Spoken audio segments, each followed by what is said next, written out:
이놈아, 83 시어머니가 몽둥이를 들었습니다. 며느리는 남편의 목덜미를 붙잡고 오열했습니다. 당신이 여기서 이러고 있었어. 새벽 5시 도시 외곽 가로등도 제대로 들어오지 않는 산업 폐기물 처리장. 코를 찌르는 악취, 썩은 음식물, 타는 듯한 화학 냄새, 메탄가스, 귀를 때리는 굉음, 포크레인, 컨베이어 벨트, 트럭 후진 경고음이 뒤섞인 그곳에서 63 남편이 쓰레기 더미를 헤치고 있었습니다. 지문이 녹아내린 손, 캔 조각에 긁힌 손등, 락스물에 절어 붉게 변한 손가락 끝. 그 손이 정숙의 뺨에 닿는 순간 이게 뭐야? 당신 손 왜 이래? 작업복 주머니에서 너덜너덜한 통장이 떨어졌습니다. 정숙은 떨리는 손으로 그것을 집어들었습니다. 펼쳤습니다. 입금 내역이 빼곡히 찍혀 있었습니다. 하루도 빠지지 않고 매일 밤, 그리고 입금자 이름란에는 마누라 살리자. 우리 정숙은 그 자리에 주저앉았습니다. 도대체 이 남자에게 무슨 일이 있었던 걸까요? 왜 밤마다 거짓말을 하며 이곳으로 향했던 걸까요?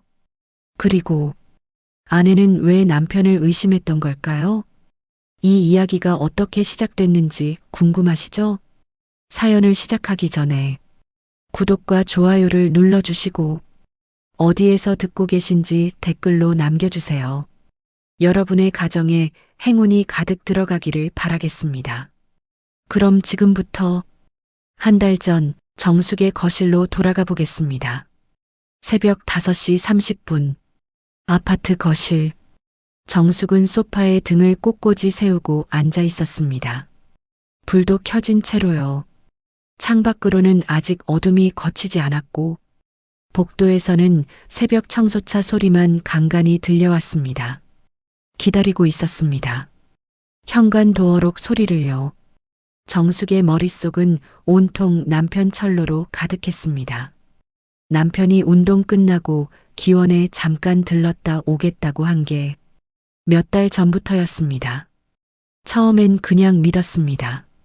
30년 세월이 있었으니까요. 퇴직하고 나서 답답할 수도 있겠다 싶었습니다. 남자들 그럴 수도 있다고 생각했습니다. 그런데 한 달 전이었습니다. 그날도 새벽에 들어온 남편의 셔츠에서 처음 맡아보는 향기가 났습니다. 달콤하면서도 진한 여자 향수 냄새였습니다. 정숙은 그 자리에서 심장이 쿵 내려앉는 것을 느꼈습니다.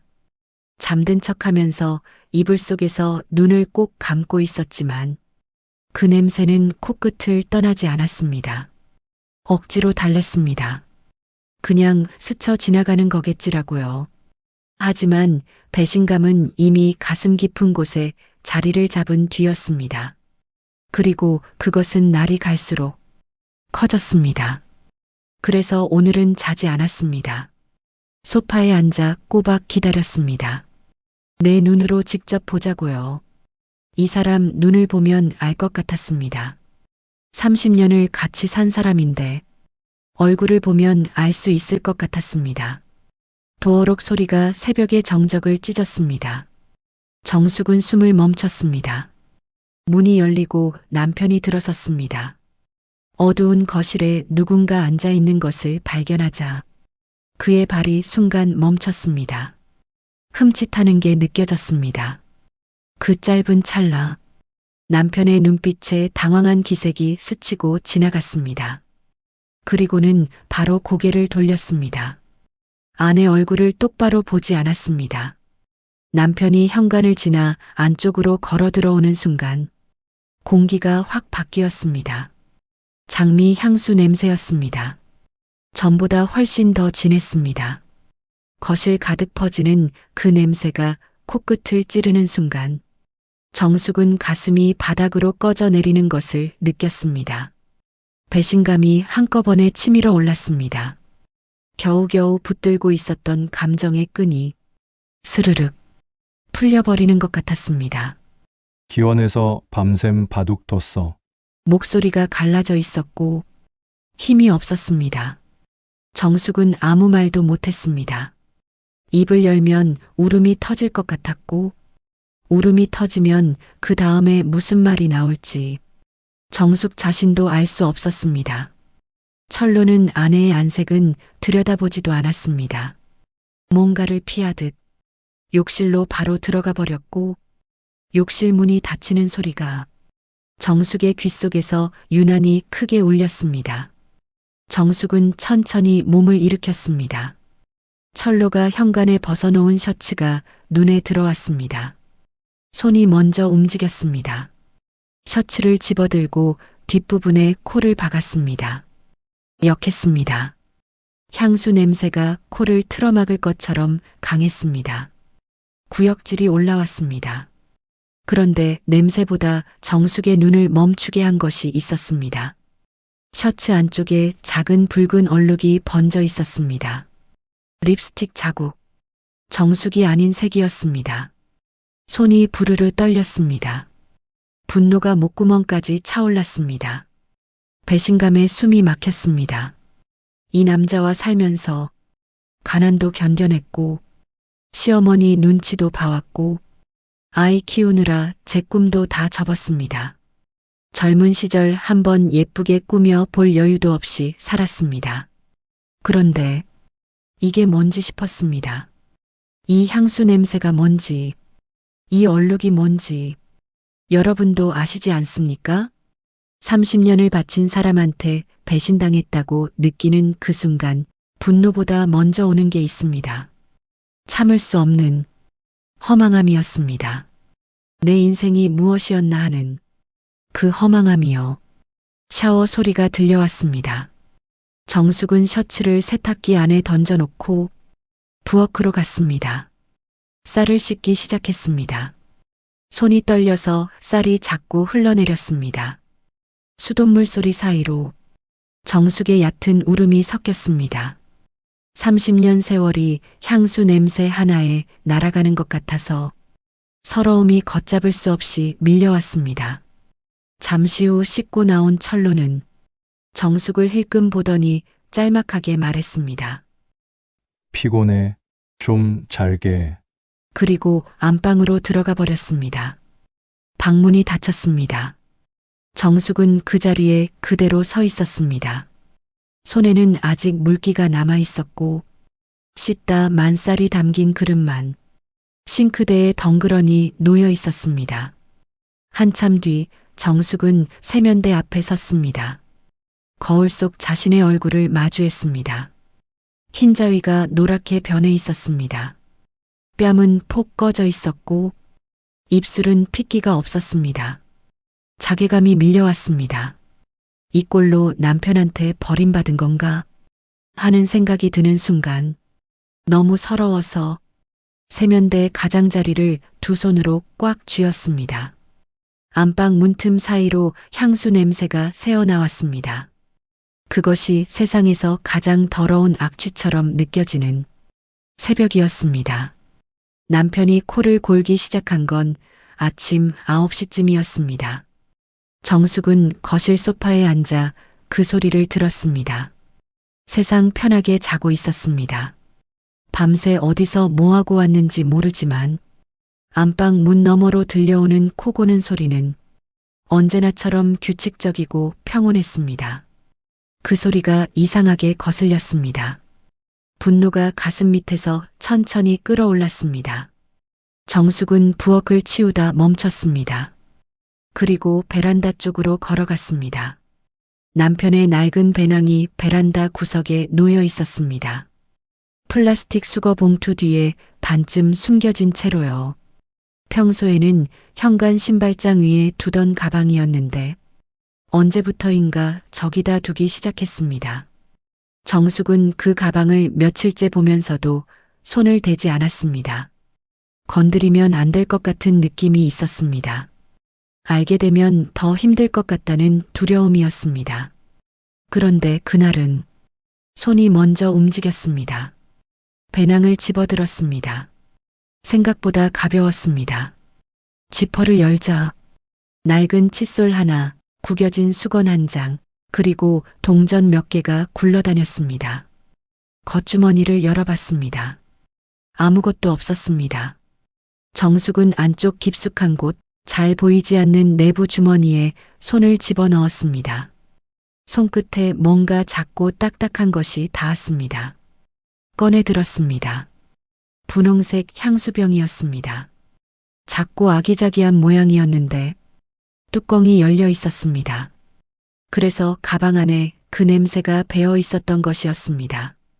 그게 매일 밤 남편의 몸에서 풍겨나왔던 그 냄새와 똑같았습니다. 정숙은 그 자리에서 다리에 힘이 풀렸습니다. 바닥에 주저앉아 향수병을 두 손으로 쥔 채 온몸이 떨렸습니다. 배신감이 심장을 움켜쥐는 것 같았습니다. 누군가의 것이 분명했습니다. 이 집에 분홍색 향수 따위는 없었습니다. 정숙은 평생 향수 같은 거 쓴 적이 없었습니다. 이게 그 여자 거구나. 그 말을 입 밖에 내는 순간 가슴이 무너졌습니다. 30년을 살았는데, 30년을 같이 먹고 자고 살았는데, 이 남자가 다른 여자 향수를 가방에 넣어 다니고 있었습니다. 그때 현관벨이 울렸습니다. 정숙은 반사적으로 향수병을 옷 속으로 쑤셔 넣었습니다. 숨을 2번 크게 들이쉬고 표정을 다잡았습니다. 현관으로 나갔습니다. 엄마, 나야. 근처 왔다가 들렀어. 밝게 웃으면서 들어서는 딸의 얼굴이 어쩜 그리 환한지 정숙은 그 웃음을 보는 순간 눈물이 왈칵 쏟아질 것 같았습니다. 간신히 참았습니다. 지혜는 거실에 들어서자마자 엄마 얼굴을 살폈습니다. 눈매가 순간 달라졌습니다. 엄마, 얼굴이 왜 이렇게 까칠래? 무슨 고민 있어? 괜찮아. 별일 없어. 정숙은 웃으려 했습니다. 하지만 입꼬리가 제대로 올라가지 않았습니다. 지혜, 결혼이 6달 남은 상황이었습니다. 예식장도 잡고 혼수 준비도 한창인 때였습니다. 이 아이한테 지금 아버지 얘기를 꺼냈다가는 어떻게 되겠습니까? 그 생각만 하면 입이 봉해졌습니다. 지혜가 부엌으로 가서 냉장고를 열었습니다. 그러다 돌아보며 조용히 물었습니다. 엄마, 아빠 요즘도 밤마다 기원에 가셔. 가슴을 세게 얻어맞은 것 같았습니다. 이 아이도 느끼고 있었던 것이었습니다. 모르는 척, 아무렇지 않은 척 웃고 들어왔지만 딸도 뭔가 이상하다는 걸 알고 있었던 것이었습니다. 정숙은 앞치마 속에 넣어둔 향수병이 손에 잡히는 것을 느끼며 시선을 창밖으로 돌렸습니다. 기원 다니는 게 뭐 어때서? 남자들 다 그러잖아. 딸은 잠깐 엄마를 바라보다가 더 묻지 않았습니다. 아마 알면서도 넘어간 것이겠지요. 정숙은 그게 더 마음이 아팠습니다. 지혜가 돌아간 뒤 집안이 다시 고요해졌습니다. 안방에서는 여전히 코 고는 소리가 났습니다. 저녁 7시가 넘어도 남편은 나오지 않았습니다. 정숙은 깨우지 않았습니다. 깨우고 싶지 않았습니다. 그 얼굴을 보고 싶지 않았습니다. 거실에 혼자 앉아 창밖을 바라봤습니다. 앞치마 주머니에서 향수병을 꺼냈습니다. 욕실로 가서 변기 위에 뚜껑을 열고 기울였습니다. 쏟아버리려고요. 그런데 손이 멈췄습니다. 막상 쏟으면 증거가 없어지는 것 같았습니다. 무엇의 증거인지는 모르겠지만 이걸 없애버리면 자신이 느낀 이 감정도 허공으로 날아가 버릴 것 같은 느낌이 들었습니다. 정숙은 다시 뚜껑을 닫고 가방 안쪽 주머니에 도로 넣어두었습니다. 밤 8시였습니다. 안방 문이 열리더니 남편이 나왔습니다. 욕실로 들어가는 소리가 났고 한참 뒤 샤워를 마친 남편이 가방을 들고 현관으로 향했습니다. 정숙은 등으로 느꼈습니다. 돌아보지 않았습니다. 현관문이 닫히는 소리가 났습니다. 남편이 나간 자리에 또 그 향수 냄새가 남아 있었습니다. 거실 가득 퍼지는 달콤하고 역한 그 냄새를 맡으며 정숙은 소파 쿠션을 두 손으로 꽉 쥐었습니다. 증오가 온몸을 타고 흘렀습니다. 30년을 함께한 정이 있어서 이혼이라는 말은 쉽게 입 밖에 낼 수가 없었습니다. 그런데 그보다 더 깊은 곳에서 올라오는 감정이 있었습니다. 내 인생을 이 사람한테 다 주었는데 나는 그 사람한테 아무것도 아니었나 하는 그 허망함이었습니다. 바둑을 두러 가는 사람이 왜 여자 향수를 가지고 다니는 것인지 정숙은 그 물음을 마음속에 꼭 붙들고 어둠 속에 홀로 앉아 있었습니다. 그날 저녁이었습니다. 친구 명순에게서 전화가 왔었습니다. 정수가 그간 이식 순번 어떻게 됐어? 순번 나갔어. 이번 달 안에 해야 한대. 그럼 잘 됐네. 근데 수술비는? 정숙은 한참 말이 없었습니다. 8천만 원이 막막해. 지혜 결혼 앞두고 있는데 어떡해. 그냥 좀 더 기다리다 보면 어떻게 되겠지 뭐. 야, 너 미쳤어? 몇 년을 기다린 건데?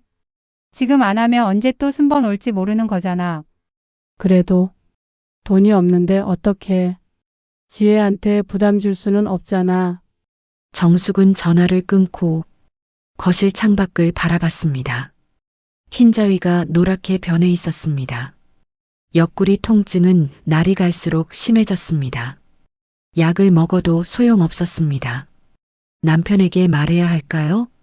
그런데 그 사람은 지금 다른 여자한테 마음이 가 있는 것 같았습니다. 아무한테도 말할 수 없었습니다. 철저히 혼자였습니다. 다음 날 오후였습니다. 정숙은 세면대 앞에 섰습니다.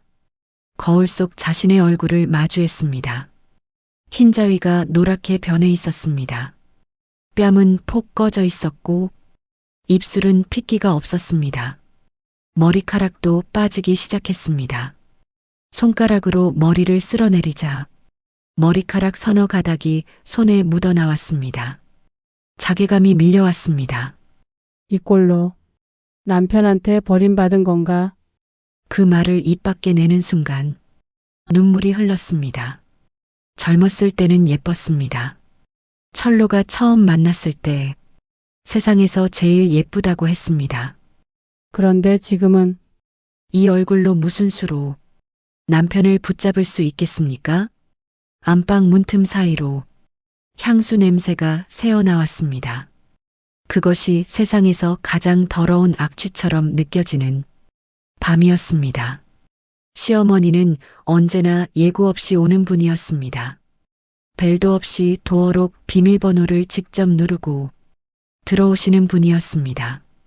그게 처음엔 당황스러웠는데 30년을 살다 보니 그게 오히려 이분의 방식이라는 걸 알았습니다.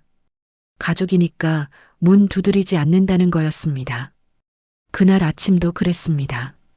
현관문이 열리더니 큰 냄비를 두 손에 든 시어머니 순례가 들어섰습니다. 며느리 보신 좀 시켜야겠다 싶어서 미역국 사다 끓였다. 83세 나이에 허리가 굽어 있었지만 눈빛만큼은 30살처럼 또렷한 분이었습니다. 냄비를 부엌 가스레인지에 올려놓고 뒤돌아서는 순간 순례의 눈이 며느리 얼굴에 가서 꽂혔습니다. 그리고 굳었습니다. 정숙은 시어머니의 시선이 자신의 눈에 머무는 걸 느꼈습니다. 거울을 보지 않아도 알았습니다. 흰자위가 노랗게 변해 있는 것, 뺨이 폭 꺼진 것, 입술에 핏기가 없는 것, 며칠 전보다 분명히 더 심해져 있었습니다. 순례가 천천히 다가왔습니다. 주름진 손이 며느리의 턱을 살짝 들어 올렸습니다. 야, 안색이 왜 이래? 무슨 일 있어? 별거 아니에요, 어머니. 좀 피곤해서 그런 거예요. 순례는 며느리의 말을 듣지 않았습니다. 턱을 잡은 손에 힘을 주며 정면으로 들여다봤습니다. 오랫동안 봤습니다. 그리고 낮게 물었습니다. 정수가 나한테는 바로 말해. 무슨 일이야? 그 목소리가 문제였습니다. 다그치는 목소리가 아니었습니다. 낮고 단단하면서도 그 안에 걱정이 가득 차 있었습니다. 그 목소리를 듣는 순간 정숙은 몇 달째 꾹꾹 눌러 담았던 것이 한꺼번에 올라오는 걸 느꼈습니다. 눈물이 쏟아졌습니다. 순례의 손을 붙잡았습니다. 두 손으로 꼭 쥐고 고개를 숙인 채 어깨가 흔들렸습니다. 말이 나오지 않았습니다. 말을 꺼내면 그게 현실이 되어버릴 것 같아서 입을 열기가 무서웠습니다. 그런데 이 손을 잡고 있으니 더 참을 수가 없었습니다. 어머니, 지혜 아빠, 바람 났어요. 부엌이 조용해졌습니다. 순례는 아무 말도 하지 않았습니다. 정숙은 고개를 든 채 시어머니 얼굴을 바라봤습니다. 순례의 표정이 처음엔 굳어 있었습니다. 눈썹이 천천히 올라갔습니다. 그게 무슨 소리야? 내 아들이 그럴 놈은 아니야. 목소리에 힘이 들어갔습니다. 아들을 두둔하는 말이 나오는 순간 정숙은 입술을 깨물었습니다. 역시 시어머니였습니다. 아무리 며느리 편이라도 아들 욕은 못 듣는 게 어머니였습니다. 정숙은 말을 거두려 했습니다. 그런데 순례가 먼저 움직였습니다. 세탁기 위에 올려놓은 빨래 바구니로 걸어가더니 그 안에서 남편 셔츠를 꺼내 들었습니다. 코를 가져다 댔습니다. 한 번 맞더니 다시 한 번 깊게 맡았습니다. 순례의 몸이 흔들렸습니다. 장미 향수 냄새였습니다. 정숙이 맡았던 그 냄새가 셔츠에 배어 있었습니다. 순례는 셔츠를 바구니에 도로 내려놓으며 잠시 그 자리에 서 있었습니다. 등이 보였습니다. 굽은 등이었습니다. 그 등이 미세하게 떨렸습니다. 한참 뒤 순례가 돌아섰습니다. 아들을 감싸던 눈빛이 아니었습니다. 눈에 살벌한 빛이 돌고 있었습니다. 입술을 꽉 다물고 있었는데 그 입술이 분노로 하얗게 떨렸습니다. 순례는 말없이 베란다 문을 열었습니다. 그리고 거기서 두꺼운 몽둥이를 꺼내 들었습니다. 손잡이가 달아 반들반들한 오래된 몽둥이였습니다. 어머니, 그건 왜? 정숙은 그 장면을 보며 눈이 커졌습니다. 너는 내 며느리 이전의 딸이다. 순례가 며느리를 똑바로 봤습니다. 내가 오늘 저놈 다리를. 분질러 놓아야겠다. 정숙은 그 말을 듣는 순간 가슴이 뜨거워졌습니다. 아들 편이 될 줄 알았습니다. 증거가 없으니 며느리를 달래고 참으라고 할 줄 알았습니다. 수십 년 살면서 고부 갈등을 겪어온 분이 이 세상 여자들이 얼마나 많습니까? 그런데 이 여든 노인은 몽둥이를 들었습니다. 아들을 향해서요. 눈물이 또 났습니다. 정숙은 황급히 순례 팔을 붙잡았습니다. 어머니, 잠깐만요. 지금 들어가면 안 돼요. 왜? 당장 저놈 혼내야지. 저 사람 물어봤자 모른다고 할 게 뻔해요. 증거가 없잖아요. 순례는 잠시 며느리를 바라봤습니다. 그리고 몽둥이를 다시 고쳐쥐고 말했습니다. 그래. 확실하게 잡아야지. 오늘 밤 따라가 보자. 오후 내내 두 사람은 거실에 나란히 앉아 저녁 8시를 기다렸습니다. 정숙은 옆구리 통증 때문에 약을 먹어야 했지만 먹지 않았습니다. 머리를 맑게 하고 싶었습니다. 순례도 밥을 먹지 않았습니다. 그냥 앉아 있었습니다. 두 사람 다 말이 없었습니다. 한 번은 순례가 정숙의 손을 말없이 잡았습니다. 주름진 손이었습니다. 차가운 손이었습니다. 그런데 그 손에서 따뜻함이 느껴졌습니다. 정숙은 그 손을 놓지 않았습니다. 저녁 8시 정각이었습니다. 안방에서 소리가 나더니 남편이 나왔습니다. 욕실에서 짧게 씻고 가방을 챙겼습니다. 현관에서 신발끈을 묶는 소리가 들렸습니다. 정숙은 숨을 참았습니다. 술래는 몽둥이를 치마 옆에 바짝 붙여들고 가만히 앉아 있었습니다. 현관문이 닫혔습니다. 가자. 두 사람이 엘리베이터를 타고 내려가니 남편은 이미 아파트 정문을 나서고 있었습니다. 술래가 며느리 팔을 잡아 끌며 빠른 걸음으로 따라갔습니다. 여든 노인이라고는 믿기지 않는 발걸음이었습니다. 큰 도로로 나서자 남편이 버스 정류장으로 향하는 게 보였습니다. 술래가 손을 번쩍 들어 올렸습니다. 마침 지나가던 택시가 섰습니다. 두 사람이 올라타자 술래가 기사에게 말했습니다. 저기 버스 정류장에 서 있는 남자요. 저 사람이 타는 버스 따라가 주세요. 기사가 백미러로 두 사람을 한번 쳐다봤습니다.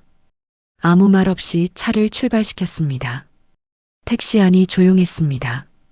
창밖으로 버스가 출발하는 게 보였고 택시가 그 뒤를 따랐습니다. 정숙은 남편이 탄 버스의 뒷모습을 바라보면서 심장이 쿵쿵 뛰는 것을 느꼈습니다. 긴장이 온몸을 타고 흘렀습니다. 두 손을 무릎 위에 올려놓았는데 손끝이 차갑게 식어 있었습니다. 택시 안에서 술래가 창밖을 바라보다가 며느리 손을 꼭 쥐며 낮게 말했습니다. 정숙아, 내가 저놈을 그렇게 안 가르쳤는데 미안하다. 술래의 목소리가 떨렸습니다. 자존심 강한 노인의 눈가에 눈물이 번지고 있었습니다. 정숙은 그 말을 듣는 순간 가슴이 무너졌습니다. 30년을 살면서 시어머니한테 미안하다는 말을 들어본 적이 없었습니다. 다그치고 가르치고 때로는 몰아붙이던 분이었습니다. 그분의 입에서 나온 미안하다는 말이 아들을 향한 분노보다 며느리를 향한 마음이 더 크다는 것을 말해주고 있었습니다. 정숙은 시어머니 손을 두 손으로 감쌌습니다. 아무 말도 하지 않았습니다. 할 말이 없었습니다. 그냥 그 손을 꼭 쥐었습니다. 잠시 후 술래가 정면을 바라보며 낮게 말했습니다. 겁내지 마라. 오늘 내가 내 편이다. 그 말 한마디가 정숙의 가슴 깊은 곳을 건드렸습니다. 눈물이 날 것 같았지만 참았습니다. 지금 울면 안 됐습니다. 창밖을 바라봤습니다. 버스는 번화가를 지나 점점 가로등이 드문 방향으로 달렸습니다. 낯선 방향이었습니다. 바둑 기원이 있을 것 같은 동네가 아니었습니다. 불빛이 줄어들수록 고부의 긴장은 높아졌습니다. 정숙은 손을 꼭 잡은 채 창밖을 바라봤습니다. 남편이 향하는 곳이 어딘지 도무지 짐작이 되지 않았습니다. 버스가 멈춘 곳은 가로등도 제대로 없는 곳이었습니다. 드문드문 서 있는 가로등 불빛이 도로를 제대로 비추지도 못했습니다. 정숙은 창에 이마를 바짝 붙이고 밖을 내다봤습니다. 불안이 가슴 밑에서 천천히 차올랐습니다. 여기가 도대체 어디야? 이런 곳에 기원이 있을 리가 없잖아. 택시기사도 백미러로 슬쩍 두 사람을 쳐다봤습니다. 저기 내리는 것 같습니다. 버스 정류장에. 남편이 내리는 게 보였습니다. 정숙은 숨을 멈췄습니다. 그리고 그 순간 코를 찌르는 지독한 냄새가 택시 안으로 스며들었습니다. 택시가 섰습니다. 요금을 치르고 내리는 순간이었습니다. 냄새가 먼저 왔습니다. 코를 쥐어짜는 지독한 냄새였습니다. 썩은 음식물 냄새, 무언가 타는 듯한 자극적인 연기, 그 아래 깔린 시큼하고 퀴퀴한 메탄가스 냄새가 뒤엉켜 있었습니다. 이게 무슨 냄새야? 구역질이 올라왔습니다. 술래도 얼굴을 찡그리며 옷깃을 끌어올려 코를 막았습니다. 이게 무슨 냄새야? 대체 저놈은 왜 이런 대로? 남편은 그 냄새 속으로 아무렇지 않게 걸어 들어갔습니다. 익숙한 걸음이었습니다. 주저함이 없었습니다. 정숙은 그 뒷모습을 보면서 발이 선뜻 떨어지지 않았습니다. 그래도 따라갔습니다. 어둠 속에서 윤곽이 드러났습니다. 거대한 창고였습니다. 아니, 창고라고 하기엔 너무 넓었습니다. 담장이 먼저 눈에 들어왔고 그 너머로 산더미처럼 쌓인 무언가의 실루엣이 보였습니다. 입구 쪽에 커다란 녹슨 간판이 달려 있었습니다. 산업 폐기물 처리장. 정숙은 그 글자를 읽는 순간 온몸이 굳었습니다. 폐기물 처리장이었습니다. 쓰레기를 모아두는 곳이었습니다. 남편이 밤마다 이런 곳에 온 것이었습니다. 여기가 대체 머릿속이 빠르게 돌아갔습니다. 바둑을 두러 오는 게 아니었습니다. 그건 이미 알고 있었습니다. 그런데 여자를 만나러 오는 것도 아닌 것 같았습니다. 그렇다면 이곳에서 대체 무슨 일이 벌어지고 있는 것인지 정숙은 알 수가 없었습니다. 공포와 혼란이 뒤섞여 가슴이 답답했습니다. 남편은 정문 쪽 경비 초소로 향했습니다. 경비원이 나와 있었고 남편은 고개를 꾸벅 숙이며 인사를 했습니다. 경비원이 고개를 끄덕였습니다. 익숙한 사이처럼 보였습니다. 남편이 안으로 들어갔습니다. 어머니 정문으로는 못 들어가요. 술래가 주위를 훑었습니다. 담장을 따라 옆으로 걸었습니다. 담장 뒤쪽으로 잡초가 무릎까지 자라 있었고 담벽 아랫부분이 군데군데 허물어져 있었습니다. 여기로 들어가자. 여든 노인이 허물어진 담장 사이로 먼저 몸을 밀어 넣었습니다. 정숙이 그 뒤를 따랐습니다. 잡초가 종아리를 긁었고 돌부리에 발이 걸렸습니다. 그래도 소리를 내지 않았습니다. 안으로 들어서는 순간이었습니다. 굉음이 귀를 때렸습니다. 대형 포클레인이 쓰레기 더미를 밀어 올리는 소리였습니다. 쇳덩이 부딪히는 날카로운 소리, 컨베이어 벨트가 돌아가는 기계음, 트럭이 후진하는 경고음이 한꺼번에 뒤섞여 있었습니다. 냄새는 담장 안에서 더 심했습니다. 눈이 따가울 정도였습니다. 정숙은 걸음을 멈추고 눈앞에 펼쳐진 광경을 바라봤습니다. 쓰레기 산이었습니다. 실제로 산이었습니다. 집채만 한 쓰레기 더미가 여러 개 쌓여 있었고 대형 차량들이 그 사이를 오갔습니다. 형광등이 공장 천장에서 차갑게 쏟아지고 있었고 그 불빛 아래 작업복 차림의 사람들이 움직이고 있었습니다. 먼지가 공중에 뿌옇게 떠 있었습니다. 정숙은 이 안에서 남편을 찾아야 했습니다. 술래가 먼저 눈을 가늘게 뜨고 사람들을 훑었습니다. 정숙도 바라봤습니다. 작업복에 마스크를 쓴 사람들이라 얼굴을 알아보기가 쉽지 않았습니다. 그때 창고 구석 쪽에 컨테이너 사무실이 보였습니다. 남편이 그쪽으로 걸어 들어가는 뒷모습이 눈에 들어왔습니다. 정숙과 술래는 트럭 옆에 바짝 붙어 몸을 숨기며 그쪽으로 이동했습니다. 컨테이너 쪽으로 가까이 가자 냄새가 더욱 심해졌습니다. 발밑에는 시커먼 물이 고여 있었습니다. 음식물 쓰레기에서 흘러나온 것인지 밟을 때마다 질척거렸습니다. 정숙은 구역질을 참으며 발을 디뎠습니다. 시간이 얼마나 지났을까요? 컨테이너 문이 삐걱거리며 열렸습니다. 정숙은 숨을 멈췄습니다. 누군가 나오고 있었습니다. 작업복 차림이었습니다. 걸음걸이가 어깨 너비가 조금씩 익숙하게 느껴졌습니다. 차가운 형광등 불빛이 그 사람의 얼굴을 비추는 순간이었습니다. 정숙의 눈이 흔들렸습니다. 남편이었습니다. 그런데 정숙이 알던 남편의 모습이 아니었습니다. 정숙은 눈을 비볐습니다. 한 번 비비고 또 한 번 비볐었습니다. 그래도 눈앞의 사람은 그대로였습니다. 남편이었습니다.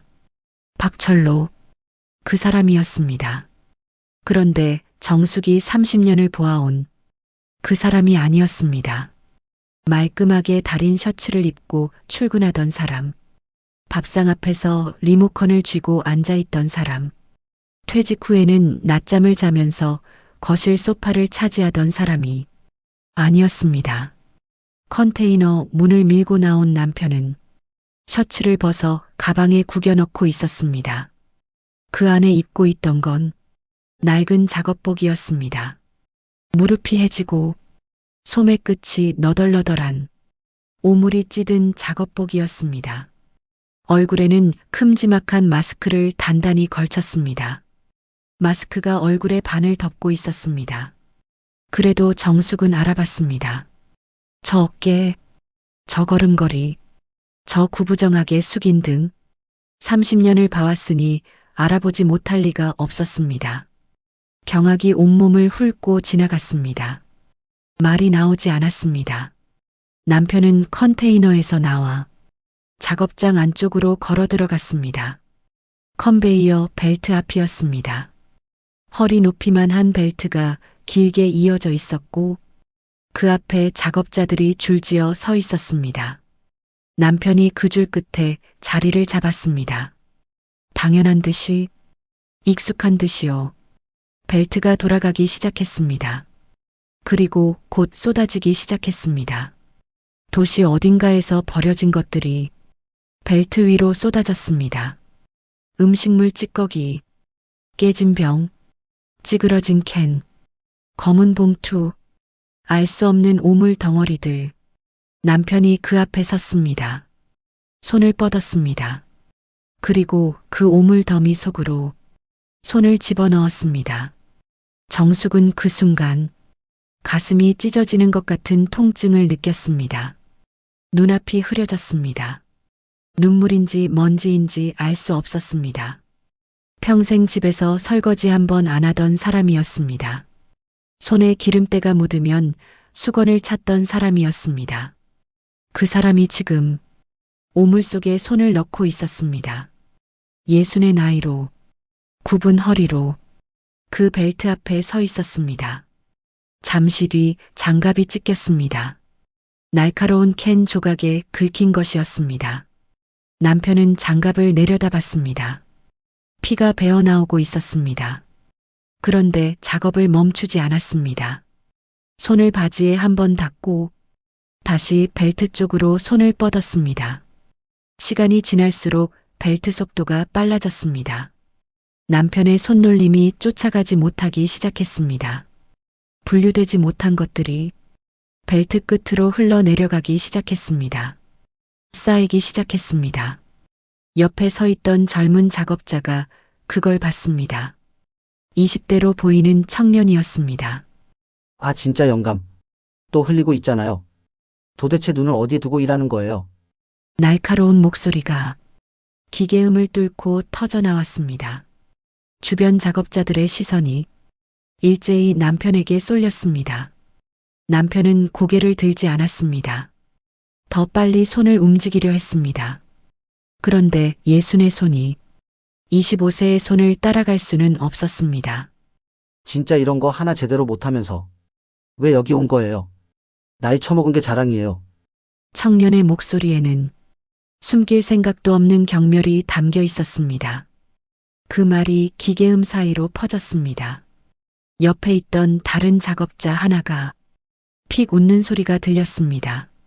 남편이 멈췄습니다. 허리를 폈습니다. 천천히요. 그리고 청년을 향해 고개를 숙였습니다. 깊이 숙였습니다. 정말 미안하네. 내가 더 빨리 해볼게. 목소리가 낮았습니다. 떨리지도 않았습니다. 감정이 없는 것처럼, 이미 여러 번 해본 것처럼 그 말이 나왔습니다. 정숙은 그 순간 가슴이 무너졌습니다. 30년이었습니다.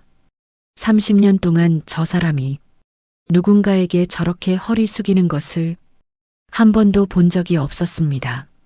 아랫사람한테도 어른한테도 쉽게 고개를 숙이지 않던 사람이었습니다. 그게 때로는 답답하기도 했습니다. 왜 저렇게 고집이 셀까 생각한 적도 있었습니다. 그런데 지금 이 순간 그 사람이 아들뻘 되는 청년에게 굽히고 있었습니다. 분노가 치밀었습니다. 저 청년한테, 저 비웃은 작업자한테, 이 상황 전체에 분노가 치밀었습니다. 당장 뛰어나가서 소리를 지르고 싶었습니다. 그런데 발이 움직이지 않았습니다.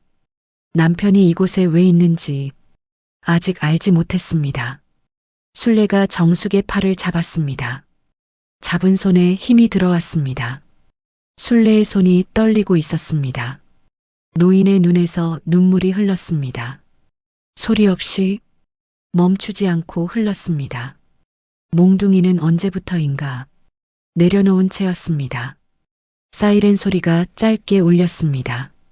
벨트가 멈췄습니다. 작업자들이 일제히 허리를 폈습니다. 10분 휴식이었습니다. 남편이 비틀거렸습니다. 벨트에서 몸을 떼는 순간 중심을 잡지 못하고 한쪽으로 기울었습니다. 옆에 있던 작업자가 슬쩍 비켜섰습니다. 아무도 부축하지 않았습니다. 남편은 스스로 중심을 잡았습니다. 천천히, 힘겹게요. 그리고 구석진 벤치 쪽으로 걸어갔습니다. 발을 끌다시피 했습니다. 벤치에 주저앉더니 마스크를 벗어 던졌습니다. 얼굴이 드러났습니다. 정숙은 숨을 멈췄습니다. 남편의 얼굴이었습니다. 그런데 정숙이 아는 그 얼굴이 아니었습니다. 먼지와 땀과 오물이 뒤범벅된 얼굴이었습니다. 눈밑이 꺼져 있었고 입술이 바짝 말라 있었습니다. 누군지 알아보기 힘들 정도였습니다.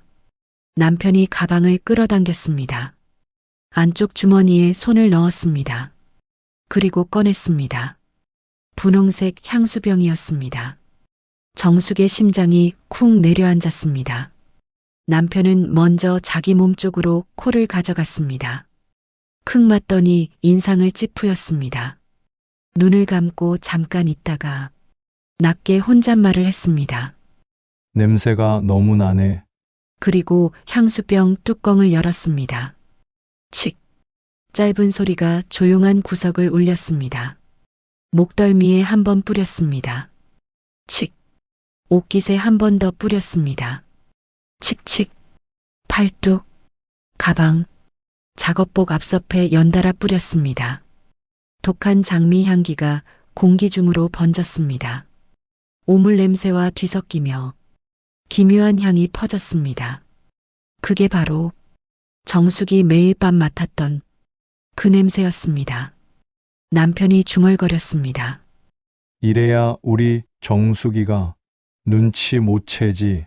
정숙은 그 말을 듣은 순간 숨이 멎었습니다. 온몸이 굳었습니다. 귀를 의심했습니다. 다시 들으려 했지만 남편은 더 이상 말하지 않았습니다. 그냥 향수병을 가방에 넣었습니다. 그리고 가방 안쪽에서 낡은 수첩을 꺼냈습니다. 수첩을 열었습니다. 더러운 손가락으로 페이지를 조심스럽게 넘겼습니다. 그 안에 무언가가 끼워져 있었습니다. 작은 사진이었습니다. 남편이 그것을 꺼내 들었습니다. 정숙의 사진이었습니다. 환하게 웃고 있는 정숙의 사진이었습니다. 언제 찍힌 것인지 알 수 없었습니다. 남편은 그 사진을 오물 범벅인 손가락으로 조심스럽게 어루만졌습니다. 아주 천천히, 아주 조심스럽게요. 그 순간이었습니다. 정숙의 가슴 속에서 무언가가 와르르 무너졌습니다. 그리고 그 자리를 죄책감이 가득 채웠습니다. 내가 이 사람을 의심했습니다. 다른 여자가 있다고 생각했습니다. 향수 냄새를 맡으며 배신감에 치를 떨었습니다. 그 향수가 이거였습니다. 이 냄새였습니다. 이 사람이 매일 밤 집에 돌아오기 전에 이 냄새를 뒤집어 쓴 것은 아내에게 들키지 않으려는 것이었습니다. 죄책감이 숨통을 조였습니다. 미안함이 온몸을 눌렀습니다. 정숙은 손으로 입을 막았습니다. 그런데 소리가 새어나왔습니다. 술래였습니다. 술래가 먼저 무너졌습니다. 아들의 그 모습에 노인의 어깨가 흔들리기 시작했습니다. 소리 없이 울었습니다. 입을 틀어막고 눈을 꼭 감고 온몸으로 울었습니다. 평생 저 아이 앞에서 강한 어미였는데 저 아이가 저렇게 되어 있었습니다. 며느리 몰래 이 지옥 같은 곳에서 혼자 버티고 있었습니다. 정숙도 더는 참을 수 없었습니다. 셔터 문 기둥을 두 손으로 붙잡고 주저앉았습니다. 다리에 힘이 풀렸습니다. 옆구리 통증이 올라왔지만 느껴지지 않았습니다. 그것보다 더 큰 통증이 가슴을 꽉 채우고 있었습니다. 술래가 정숙의 팔을 잡았습니다. 두 사람은 말없이 서로를 붙잡은 채 그 자리에 있었습니다. 함께 무너졌습니다. 아들을 향해, 남편을 향해 소리 없이 함께 울었습니다. 더는 안 되겠다고 생각했습니다. 무릎이 떨렸습니다. 옆구리 통증이 파도처럼 밀려왔습니다. 그런데 그것보다 저 사람을 이 자리에 더 두고 볼 수가 없었습니다. 저 벨트 앞에, 저 우물 속에 단 1분도 더 세워둘 수가 없었습니다. 정숙은 몸을 일으켰습니다. 정수가, 잠깐. 어머니, 저 사람 저기서 나오게 해야 해요. 말이 떨렸습니다. 술래는 며느리 얼굴을 한번 보더니 손을 놓았습니다. 말리지 않았습니다. 정숙은 작업장 안으로 걸어 들어갔습니다. 남편의 뒷모습이 보였습니다. 굽은 등, 비쩍 마른 목줄기, 쉬지 않고 움직이는 손이 보였습니다. 여보, 목소리가 생각보다 크게 나왔습니다. 남편의 몸이 굳었습니다. 손이 멈췄습니다. 천천히 돌아봤습니다. 눈이 마주쳤습니다. 남편의 눈이 커졌습니다. 마스크 위로 드러난 눈이었는데 그 눈에서 공포 같은 게 스쳤습니다. 귀신을 본 것 같은 표정이었습니다. 주변 작업자들이 손을 멈추고 쳐다봤습니다. 벨트 소리만 윙 울렸습니다. 정숙이 남편 앞으로 걸어갔습니다. 남편이 뒷걸음쳤습니다. 당신, 뭐 하는 거야? 집에 가자, 지금 당장. 당신 왜 여기 왔어? 어떻게 온 거야? 남편의 목소리가 갈라졌습니다. 낮고 급했습니다. 정숙의 어깨를 밀어냈습니다. 냄새 나니까 저리 가. 당신 몸도 안 좋은데 왜 여기까지 왔어? 그러는 당신은 왜 여기 있는데? 정숙의 목소리가 터졌습니다. 작업장이 순간 조용해졌습니다. 벨트 소리만 남았습니다. 정숙은 남편의 팔을 낚아챘습니다. 등 뒤에 숨겨두었던 손이었습니다. 잡아당겼습니다. 남편이 저항했지만 정숙은 놓지 않았습니다. 그리고 봤습니다. 손이었습니다. 남편의 손이었습니다. 아침마다 밥상에서 수저를 들던 그 손이었습니다. 30년을 보아온 그 손이었습니다. 그런데 지금 그 손은 정숙이 알던 그 손이 아니었습니다. 손가락 끝이 붉었습니다. 매끈했습니다. 지문이 달아진 자리가 불그스름하게 드러나 있었습니다. 락스물에 절고 날카로운 고철에 긁히고 오물 속에서 버티다 지문이 녹아내린 손이었습니다. 손등에는 크고 작은 칼자국이 겹겹이 쌓여 있었습니다. 아물다 만 것, 새로 긁힌 것이 한 손에 다 있었습니다. 정숙은 그 손을 두 손으로 감쌌습니다. 그리고 자신의 뺨에 가져다 댔습니다. 거칠었습니다. 딱딱하고 거칠었습니다. 차가웠습니다. 그 차갑고 거친 손이 뺨에 닿는 순간 정숙은 짐승처럼 울었습니다. 이게 뭐야? 이게 뭐냐고. 당신 손 왜 이래? 남편이 손을 빼려 했습니다. 정숙은 놓지 않았습니다. 저리 가. 냄새 나잖아. 당신한테 이런 거 보여주려고 한 게 아니라고. 놔줘. 안 나. 두 사람이 그 자리에서 실랑이를 벌이는데 셔터 문 쪽에서 발소리가 났습니다. 순례가 작업장 안으로 들어서고 있었습니다.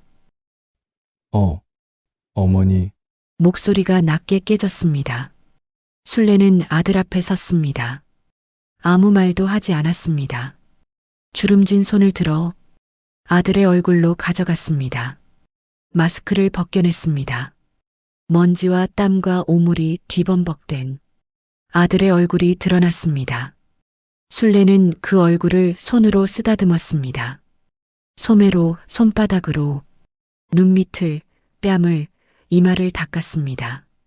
이 미련한 놈아. 왜 혼자 이 고생을 했냐? 도대체 왜? 순례의 눈에서 눈물이 흘렀습니다. 닦아내지 않았습니다. 그냥 흘렸습니다. 주위 작업자들이 수군거렸습니다. 몇몇이 하던 일을 멈추고 바라봤습니다.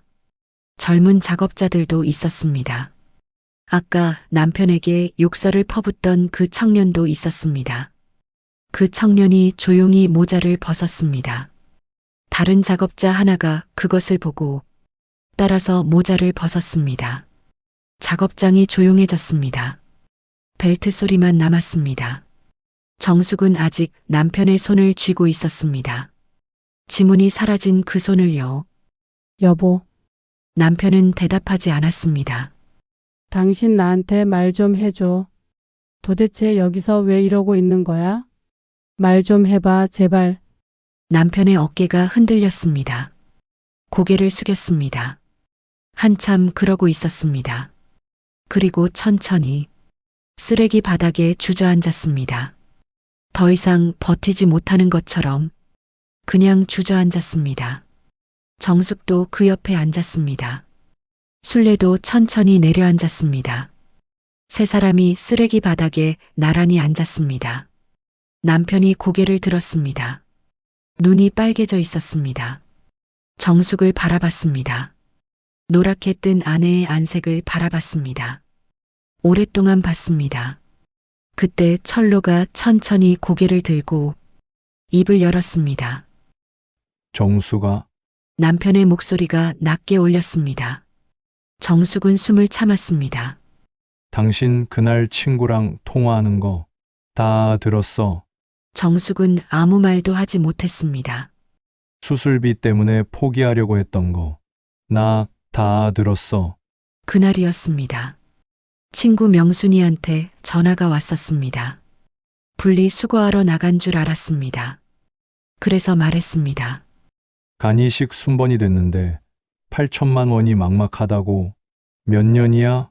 몇 년을 기다린 거잖아.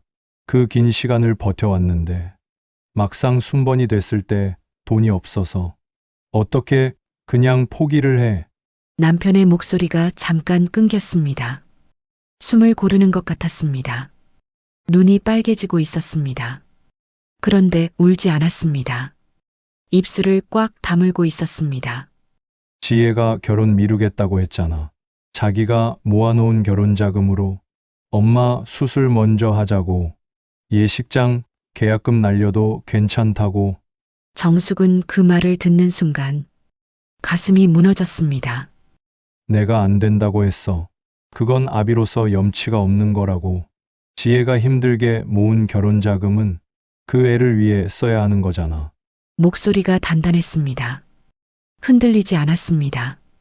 당신 살릴 수 있는 수술비 벌어야 한다고 생각하니까 내가 못할 게 없더라.